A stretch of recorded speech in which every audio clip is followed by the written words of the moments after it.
Hello, is anybody lined up yet? Are we online? Can anybody hear me? Got a chat box going if you can.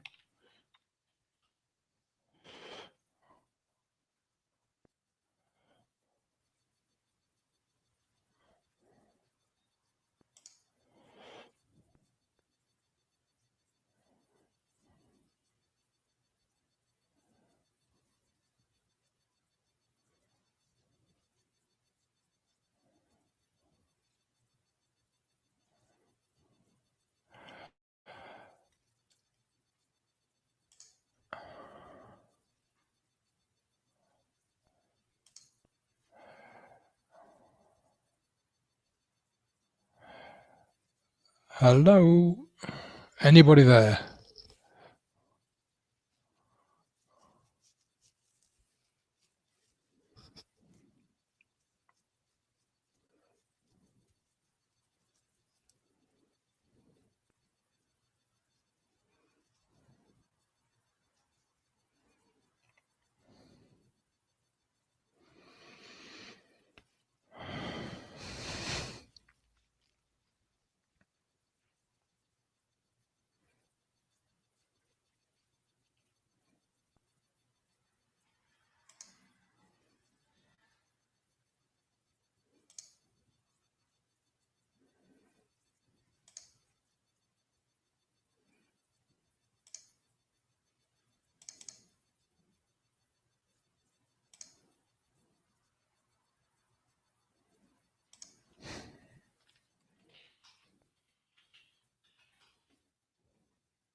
Can you hear me, Maria?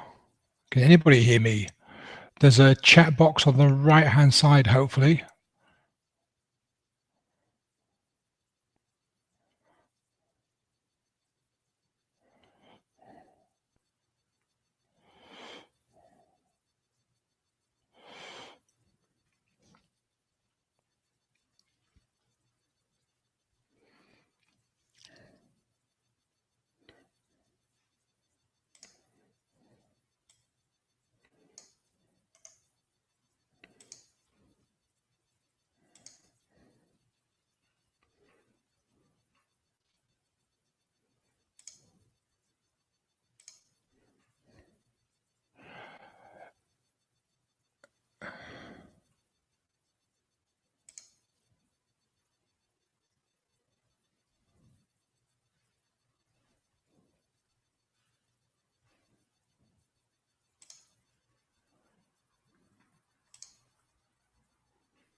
Can anybody hear me yet?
Okay, good evening, everyone. I think we are all online. There's a little bit of confusion with this type of presentation. You should be able to hear me and watch the broadcast, but you won't be able to talk back to me as in sort of like a chat type conversation. However, you should be able to see a chat box. If you can't see that, then what we can do is use the messaging system on Facebook. So Facebook Messenger, sorry about that. Anyway, let's start. My name's Paul and welcome to how to shoot great photos with your mobile phone. Take better selfies, get more from your phone, have fun, have a great time. Now, what I would like to cover tonight is quite a few things, but I want to be very sort of non-technical. There we go. So, introduction, getting familiar with your phone, the human tripod, fumbling in the comfort of your own home, LCD, a few limitations, what your phones are not really that good at, and then over to you. But first of all, what I would like you to do is grab your phone and take a photograph, either take a selfie or shoot something that's nearby. I'll give you a minute or so to do that.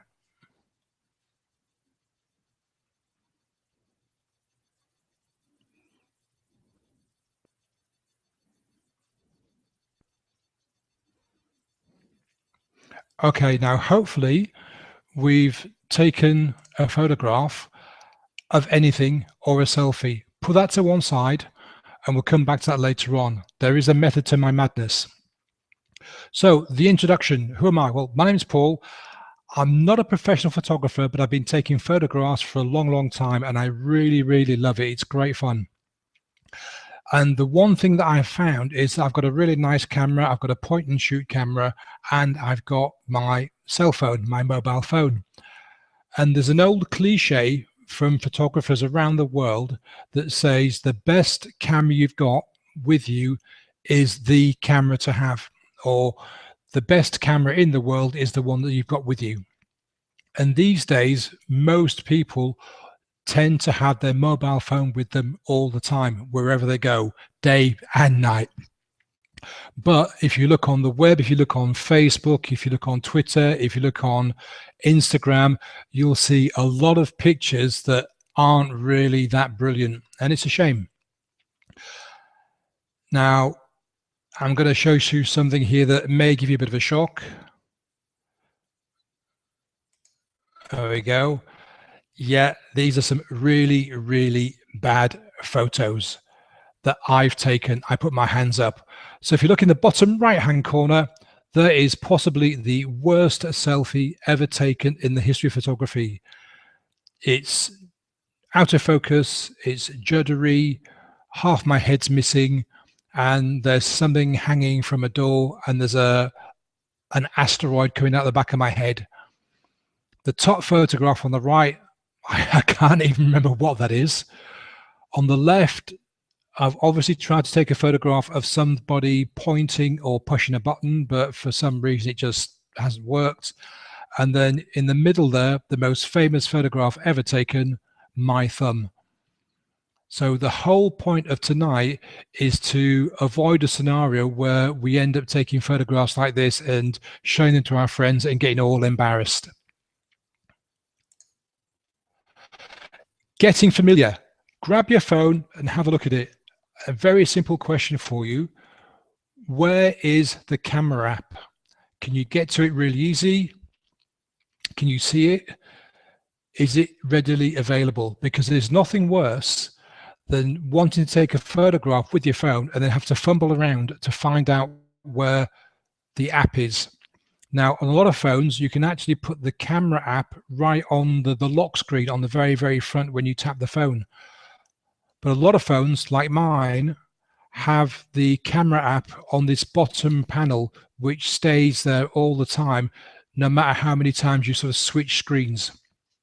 And on my phone, it's on the bottom right-hand side there. And this is a Motorola M. And it doesn't really matter what phone you've got. They're all pretty much in the same sort of layout. So have a look, find out where your camera app is, and then push the app or click it to get it active. And what I want you to do is look at your phone and find out what your camera app can do.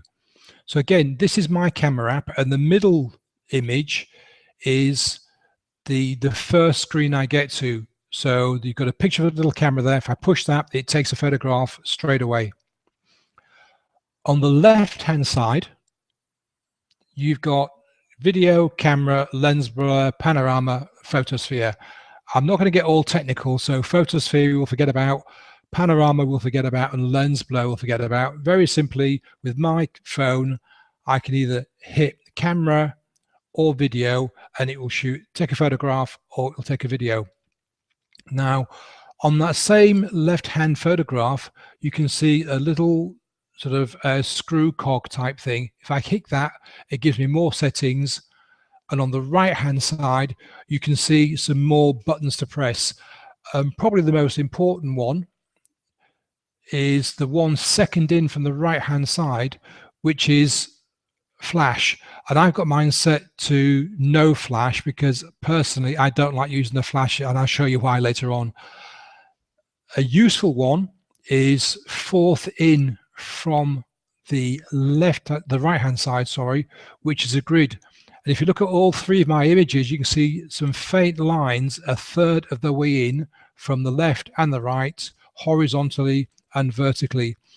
And the reason I've got these on my screen is that when I take a photograph, I want to have the main point of focus on one of the corners of that central square. And the reason for that, very simply, is you take a much better picture if you can fill the frame with what it is you want to shoot. And the image will look a lot better if you can get the main point of your target, if you like, on one of these corners, here, here, or here.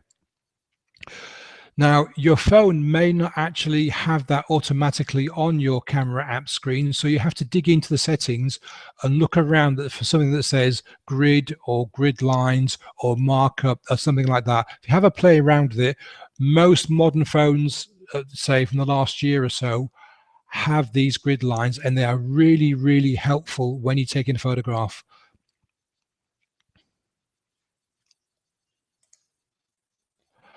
Okay, this is a more sophisticated app, and I'm just showing you this to give you some ideas of what other camera apps can look like. And again, you've got a pretty similar layout, but with some more bits, AWB, AF, and ISO, and sort of a +2, -2 slider on the bottom right-hand side there, and a big red button to take a photograph.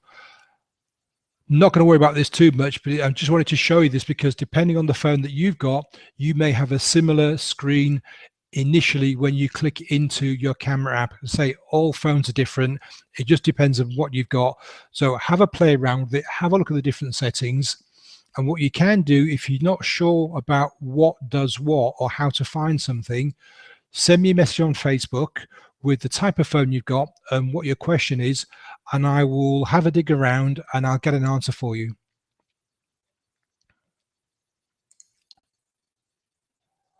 Okay, the human tripod. So we've had a look at the phone, we've looked at the settings, and we're ready almost to take a photograph. Now, one of the biggest issues you will have when taking a photograph is keeping the camera straight and still. Now, if you look at a tripod, it has 3 points of contact, and that gives you a stable base from which to take a photograph if you've got a big sort of main camera. And if you look at the climber on the left there, he also has 3 points of contact. His 2 feet are stuck into sort of grab points, and his hand is onto a grab point as well. And his third hand is digging in some more chalk. So he's got 3 points of contact, and he will always have those 3 points of contact. So when you're taking a photograph, ideally, you want to be planted firmly, both feet on the ground, and not wobbling around too much, and bring your elbows into your sides and hold the camera in both of your hands. And this way it'll give you pretty much a very stable platform. The problem you have is if you stretch out with one hand, if you try that now, you'll find that your hand will wobble around a little bit and you have difficulty keeping the camera straight and also point in the right direction. And then if you try and reach up to actually push the button to take a photograph, your body leans over to one side and the camera will automatically move. That's not great, because when you take the photograph and you look at it, I can guarantee you that it may be fuzzy and out of focus and the shape may be all wrong. So when you're trying to take a selfie, you may find that you're missing one eye or one ear or half your head. So always try and get a stable platform before you take your photograph. So like I was just saying, these are not the best way to take pictures, because the guy on the left has got the arms stretched right out. You can see that the camera isn't level, and if he tries to move his finger to take the shot, which is his index finger, I guarantee you that the camera will move and it will either be a fuzzy photograph or it will be an out of alignment photograph. Right hand side image is slightly better because the arm is closer in, the camera, he has a better hold on the camera, but he still has to move his other hand to actually push the button and take the photograph. And again, if you have to move, you're losing stability and you're going to introduce some loss of focus or maybe more wobbles into the image. Okay, fumbling in the comfort of your own home. What on earth am I talking about? It's really, really simple. Practice taking photographs, practice getting used to what you can do, your camera can do, what it can't do at home. So when you go out to the party or to the wedding or to the child's first day at school, rather than fumbling around there and missing the shot that you really wanted to take, you're comfortable with your camera phone, you know what it can do, you know where all the buttons are, you know where all the functions are, and you know whether it can zoom in or zoom out, and you know you're going to get a really, really good shot. So practice at home. And what I've done here is on the left-hand side, that's a picture of my watch. And what I was doing is just focusing in to see how close I could get to the watch and still stay in focus and actually blow up the watch and get a lot of detail. So you can see all the scratches and the marks. You can see really, really clearly the time, the date, the words titanium, 1853, and so on. So it's a really, really detailed shot. One thing you may also notice is on the right hand side, you can see the lines of the notepad I was resting the watch on, but on the left hand side, it's sort of brightened out, if you like. And that's one of the disadvantages of camera phones. They're not really good with distinguishing the different light levels and metering the amount of light in a room. So on this image, I've got nice lines on the right hand side, but I've got this big white splotch on the left hand side and a reflection in that top corner of the watch. So it's not brilliant. Coming back to what we were talking about regarding having your phone in a stable position, this is really good because the person taking the photograph here has got both arms resting on a flat level surface as well as the phone, so in full control of the camera. And when they take the shot, it will be in focus, won't be fuzzy, and they'll have a nice clear image. Okay, so I was talking a few seconds ago about fumbling around and practicing at home. This is my kitchen, and I'm about 6 feet from Mike the monkey on the orange bottle. And I've taken a shot here without any zooming in. And as you can see, pretty much the whole side of that room is covered and the monkey is very, very tiny. So I zoomed in about 1/3 to 1/2 of the way with my camera, and I do that by putting both fingers on the screen and making a pinching sort of motion with my thumb and forefinger, and that brings the zoom into effect. With some cameras you might have to turn the little dial or push the volume buttons up or down. It just depends on which camera you have. And again, you need to play with that so you know what it can do. So I've zoomed in about halfway in. and you can see that automatically the room has closed in. The bottle and Mike the monkey are getting a bit nearer to us and a little bit sharper. So zoomed in a little bit more, and again, Mike and the bottle are becoming much, much bigger. Most of the room has disappeared now, but if you notice, if you look around the image, it's starting to get a little bit dotty. So it's a technical word called noise. We don't need to worry about that too much. But basically, the focus or the image is zooming in. We've got a big clear image of my monkey and the bottle, but the quality of the image around the sides, particularly of the wall there in the middle of the image, is starting to get a little bit blotchy and patchy. And then the next image, if I can just find my mouse, it's disappeared. There we go. I've got as close as I can to Mike the monkey, but you may notice he's very, very slightly out of focus, but the flower leaves either side are in focus, and the wall behind also. And that's another disadvantage of camera phones. It's very difficult to what's called spot focus on a particular point, and the camera will just sort of decide itself what it wants to focus on when you're really in close and zoomed into the maximum. And you can see again, it's the image isn't perfectly clear and bright and sharp. It's just very, very slightly fuzzy. So hopefully, if you're messing around with your camera, taking a few shots and practice zooming in and zooming out, you'll see how your camera reacts when you zoom in and zoom out.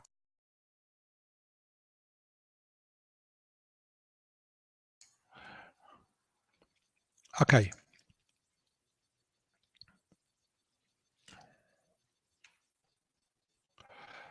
Okay, I want to look at now in my camera's flash ability.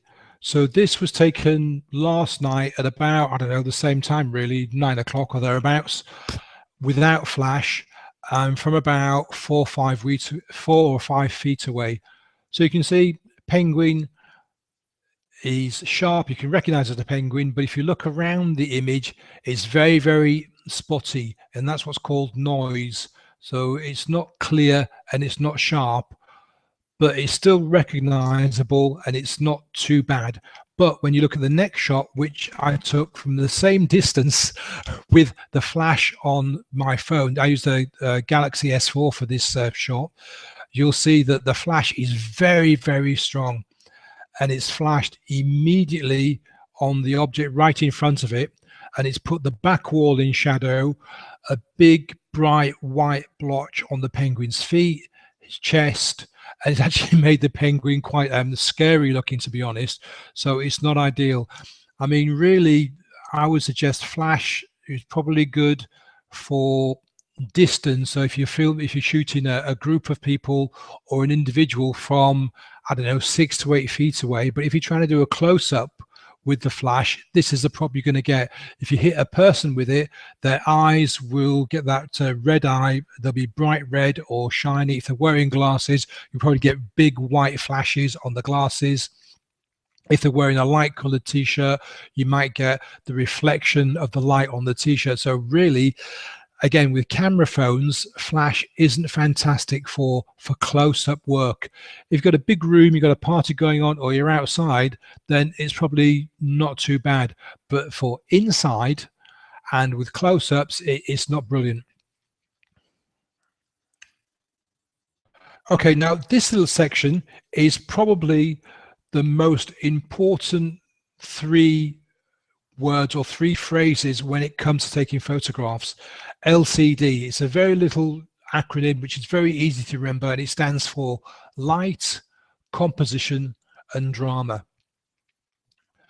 Of course, light is everywhere, but cast your mind back to the last time you were up really early on a lovely spring or summer's morning, just as the sun was rising, and just remember how the light was, well, probably non-existent if you're up that early, and gradually started to brighten, probably lots of different colors, lots of different tones on the horizon, and everything looked a little different and a little softer and more subtle.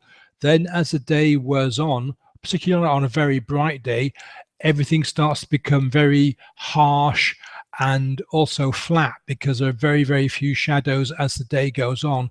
And especially in the summertime when the sun, or we are very, very close to the sun, and so everything's just really flat and really harsh. The photo on the left here of the mermaid in Folkestone wasn't taken using my camera phone. It was actually taken with my main camera at about, I don't know, 4:30, 5 o'clock one summer's morning. And I'm using it just to show the different colors and the different levels of light within this one image. There's some dark bits, some bright bits, some very soft tones. On the right hand side, this was an image that I'd taken with my camera phone, and I've put through an app to change things around a bit, just to highlight the different tones and the different shades of light. This was taken in the autumn last year at around about 5 o'clock in the evening on what had been a really, really lovely cold day. And you can see the sun is pretty much behind the horizon. Another couple of minutes is going to disappear completely, but you've got all of these different colors and different shades of light. You've got dark, you've got really, really bright white from the sun, you've got the oranges, you've got the dark reflections from the clouds, and some fluffy white clouds in the background. And if you come into the sun and move to the right slightly, you'll see how the light reflects, bounces back off the clouds to give you a different set of light. Everybody's been outside on a foggy or misty day, and have you noticed how the light looks different? Everything feels close in, things feel cold, there's no how can I put that, atmosphere. Everything seems to be quite flat and almost the same color, so there's this dirty gray. Now think about when you last went for a walk on a lovely summer's evening just before dusk. Did you notice how the light just gradually and very gently started to change? How you may have gone from a very bright evening, bright blue from the sky, and then things start to change. You get a multitude of colors coming in, and things become really, really soft and subtle. Everything takes on a very sort of soft edge, and you may notice lots and lots of different shades of the same color. So you might get lots of yellows, lots of oranges, lots of blues, and all of this you can use when you're taking a photograph. For example, if you want to take a photograph or a selfie or a picture of someone, if they're facing into the sun, you're going to get the sun, the light bouncing off their face, which will make lines disappear, will make the face much brighter and sharper. If you're taking a photograph of a guy and you want to make him sort of look rough and tough, turn him around so he's facing away from the sun, so you got lots of shadows on his face, and again that will make things look completely different. You can do this yourself. Take a picture next time we have a bright day, if we do have one in the UK, because it's been really horrible these past few days. Take a picture of yourself, take a selfie facing directly into the sun. Once you've done that, turn around and take the same picture again, but this time with your back to the sun, and just compare the differences, and I'm guarantee you'll be very, very surprised.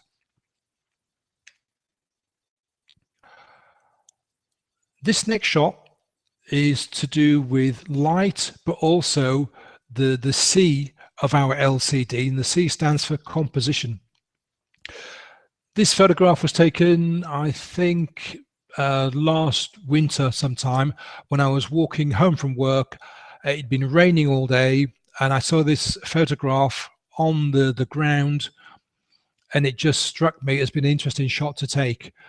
And what I've done is I've put it at an angle so it gives a little bit of character, and I've left the big green leaf over the guy's face because there's a really interesting contrast between the look on the child's face and the look on the guy's face, and then you've got all this rough gravel stuff round the outside. So there's a, if you like, a border around the image. Now it's not perfect, because if you look at the right hand corner of this image, you'll see that I just missed off the last edge. Ideally, what I should have done is have the camera slightly to the right, a couple of centimeters, so that the whole photograph would have been completely surrounded by this dark, gritty border.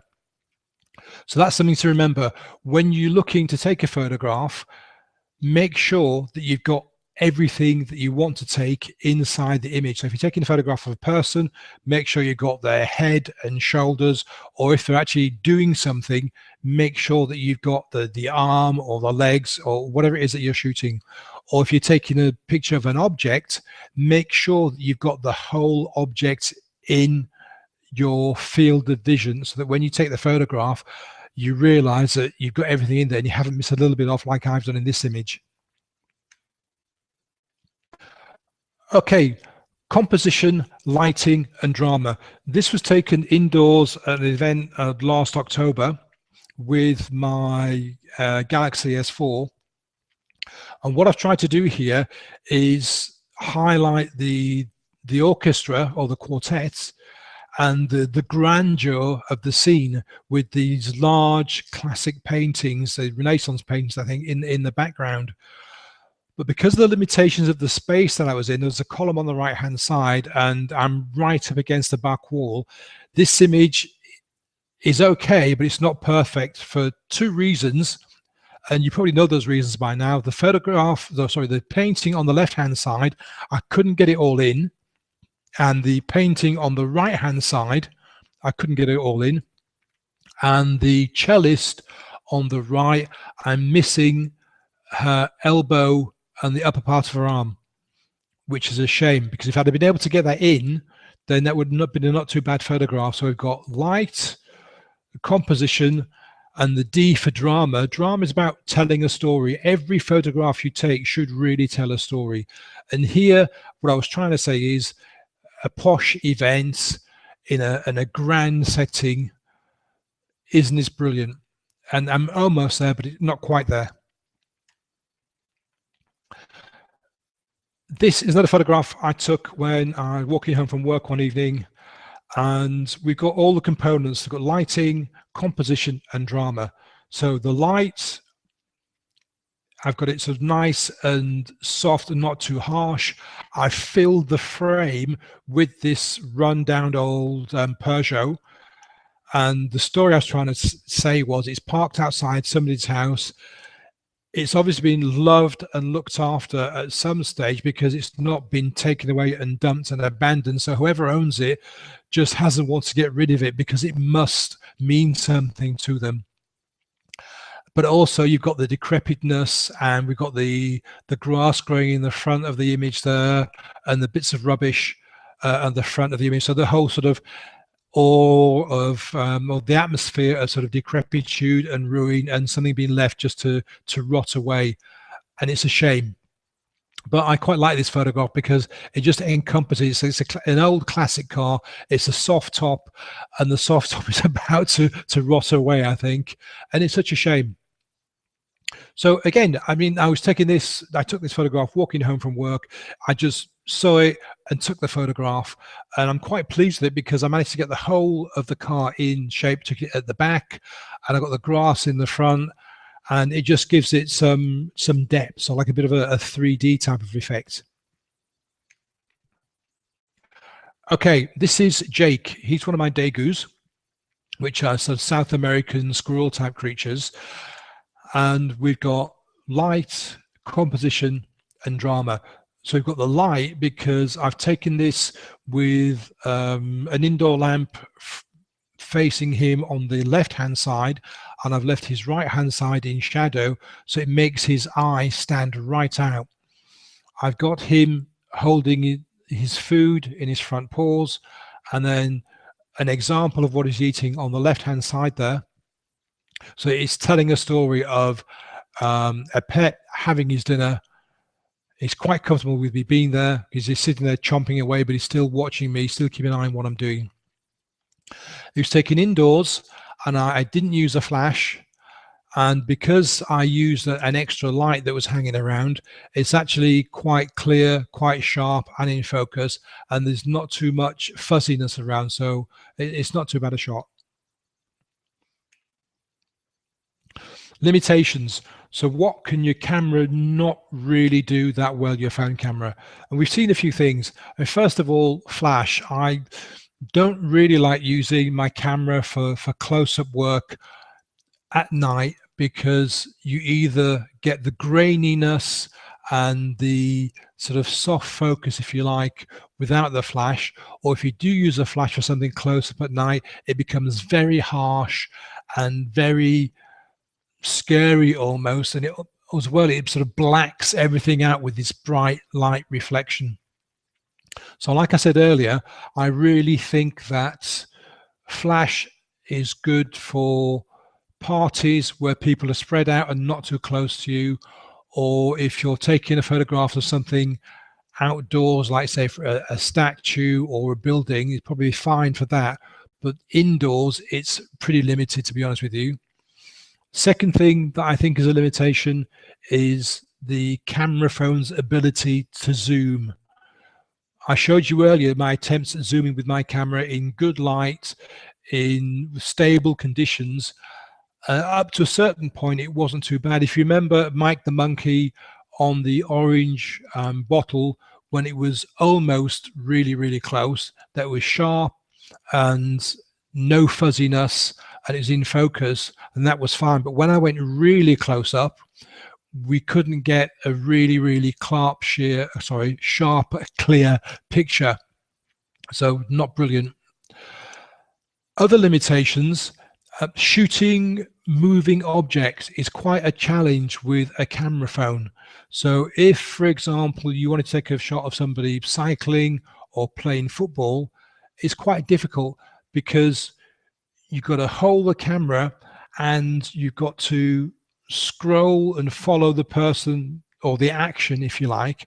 And because you don't have an eyepiece where you can bring the camera up to your eye like you would do with a traditional camera, you're having to hold the camera away from your body so you can see what's in the frame at the same time as looking at what you're trying to shoot and focus as well. So it can be done, but it is a challenge. So one little cheat that I suggest is, if you're trying to take a still photograph of somebody cycling as an example, my suggestion would be to use the video part of your camera app and actually video the action, and then when you get your camera home, actually take a still image from the video, and that way you'll be able to pick from all the footage that you've taken and get a really, really good shot. And that actually brings me to something else we didn't talk about earlier on. It's looking after and protecting the photographs that you've taken. Now, hopefully you should be able to connect your phone to your computer, and that way you can actually upload your images onto your computer for safekeeping. You can keep them on the phone as well, but if you've got them on your computer, whether it's your laptop or a desktop computer, should you lose your phone or if your phone breaks down, you've still got the photographs. Now, if you're going to an event, to a party or to a wedding or to a sporting event or whatever, and you want to take some photographs, there's a few things you need to think of. First of all, your battery life. How long does your battery last when you're using it to chat to people, when you're using it to take photographs? Again, that's something you can sort of check when you're at home. Just take loads and loads of photographs and just see how long it is your battery lasts. Storage space. How much storage does your camera have for photographs? How many can you take? Is it possible in the settings to adjust the size of the photographs you take? And the reason for that is, if you can take smaller photographs, you can store more on your phone. Also, some phones allow you to add an SD card, which is basically a mini hard disk that you can store additional data. So more photographs, more music or whatever. like my Motorola lets me have a little SD card in there, and it's actually quite a big one. It's 25 gigabytes, so I can store thousands of photographs on that card, which means that I can take lots and lots of photographs when I'm out and about. And then when I get home, I can upload them and play around with them, delete the ones I want, and just take loads of shots. What else? Any other limitations? I think that's really it. So zooming and the ability to use the flash are the main two issues that I have with mobile phones. And I think as time progresses, their ability to take better photographs with flash and the ability to zoom and focus in really, really close will improve dramatically. Okay, now I've just criticized phones for not being able to take good photographs in difficult lighting conditions. This photograph was taken at the Cavern Club in Liverpool, and this is where the Beatles first performed way back in the 60s. And today it's a really big tourist attraction with the Cavern Club band playing all of the favorite, excuse me, all of the favorite Beatles hits. So it's actually literally a cavern underground with a few stage lights and not very many lights where the audience sit. But if you look at this picture, it's not brilliant, but I've got the drum kits and the microphones and the amplifiers pretty much in focus, and the back wall isn't brilliant, but I've still got the colors and the lines, and some of the text can actually stand out. Like you can see that we've got Farron's Flamingos and Swinging Blue Jeans and the Kinks and a few other bits and pieces. But where we've got some pale colors, like for example Jerry and the Pacemakers there, the camera wasn't able to pick that out, because I think probably because of the color and the lack of light in that particular area. And you can see sort of too where the spotlights are shining, because you've got a couple of bright patches just above the drum kit on the right hand side, and on the left hand side behind the microphone where it says Swinging Blue Jeans. So you can actually see where the spotlights are focused in. But having said that, it's not too bad. I was rather pleased with the fact that I could actually get an image without using my flash in the cavern. Okay, over to you now. If you remember when we started the broadcast, I asked you to take a selfie or a picture of something in your house. What I want you to do is, given everything we've just talked about, is spend a couple of seconds and take another photograph, and then spend a minute or two looking at the one you started with and the one you've just taken, and then compare them and see how you get on.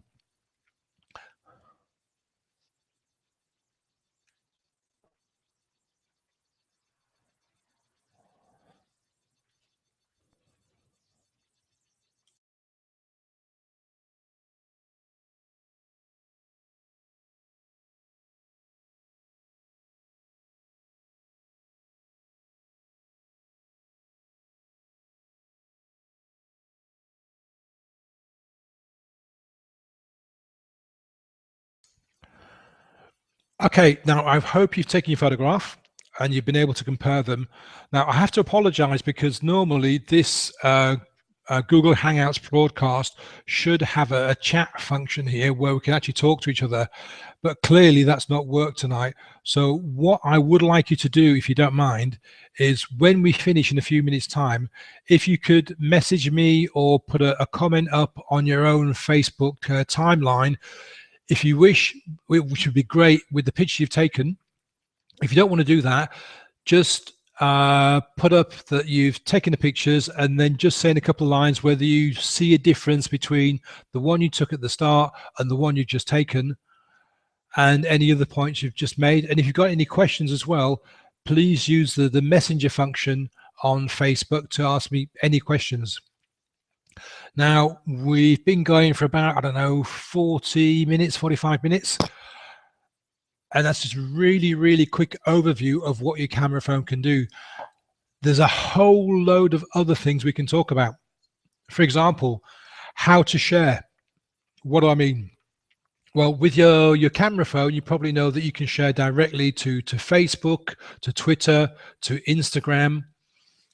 Now, what you can do is there are lots of possibilities for you to edit the photograph on your phone before you share it, or you can actually upload it onto your desktop or laptop, edit it there, and then share it, depending on what you want to do.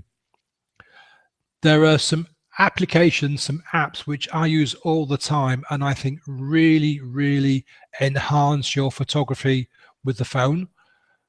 Shooting video. There are really great applications where you can shoot video. Your camera phone should actually have an app on there, as we saw earlier on, where you can shoot video straight away. Tools, tripods, stands, holders, cloths to clean the lenses. That's something else we could talk about. Discrete street. What am I talking about?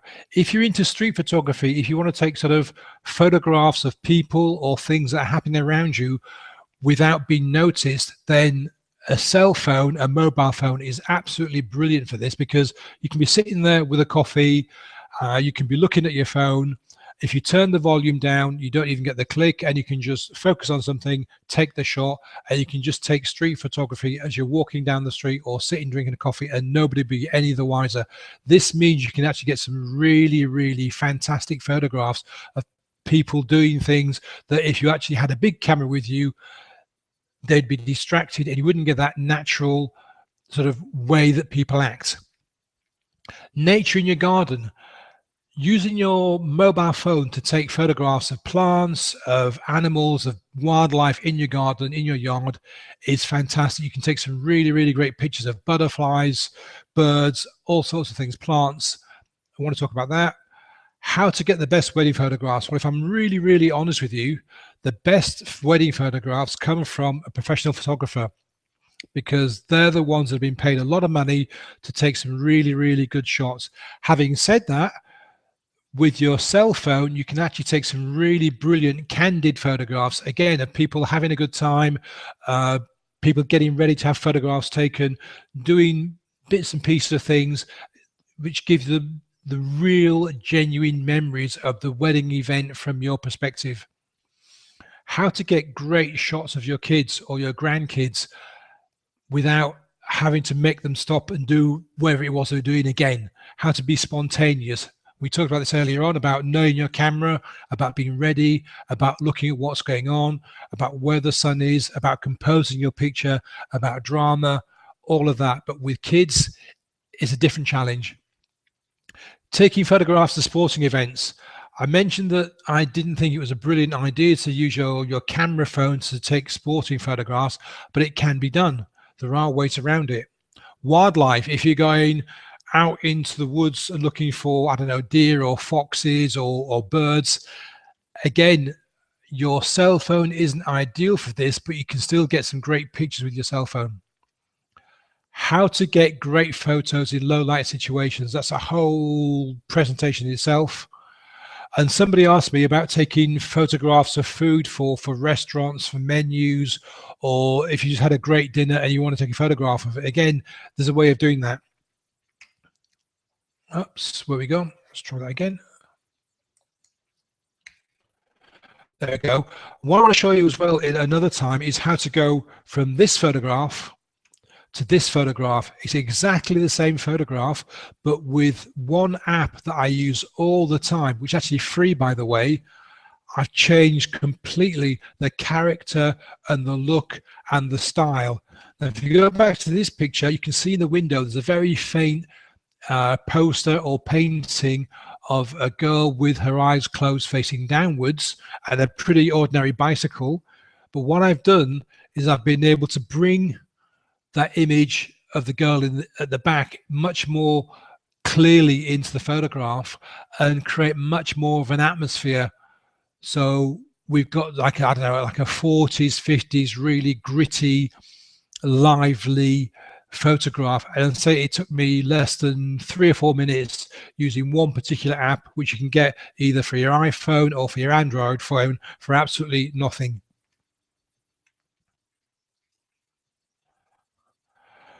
Okay, now that is it really for tonight. I hope you found it really interesting and useful.